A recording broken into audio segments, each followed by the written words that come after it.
હાલ હીરાગંજ તાલુકો માટે ખૂબ જ દુઃખદ સમાચાર સામે આવી રહ્યા છે। ગુજરાતનું આર્થિક પાટનગર સુરત ડાયમંડ સિટી તરીકે ઓળખાય છે અને ડાયમંડના આ ચમકતા ઉદ્યોગમાં જે લાંબા જે સમયથી ગ્રહણ લાગ્યું છે અને જેને લઈને મંદી વચ્ચેથી પસાર થઈ રહેલા જે ઉદ્યોગમાં કલાકારો બેકાર બની રહ્યા છે અને બેકારની જે કેટલાક રત્ન કલાકારો આપઘાત તરફ પણ વળી રહ્યા છે।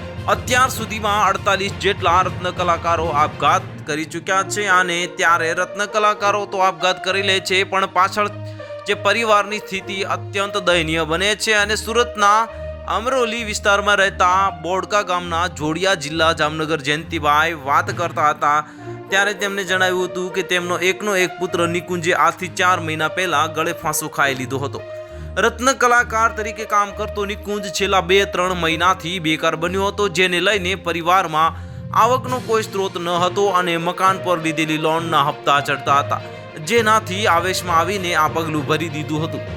પિતાએ એમ હતું કે પુત્ર કમાણી કરી અને ઘરનું ભરણ પોષણ કરશે પણ પુત્રએ ભરેલા પગલાંને લઈને 60 વર્ષની ઉંમરે પરિવારનું ગુજરાન ચલાવવા તેઓ મજબૂર બન્યા છે।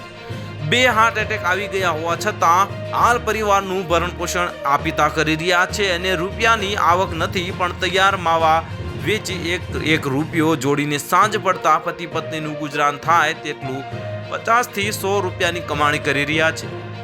વતનમાં જમીન અને મિલકત નથી અને સુરતમાં રહેલું મકાન ઉપર 4 લાખની લોન છે।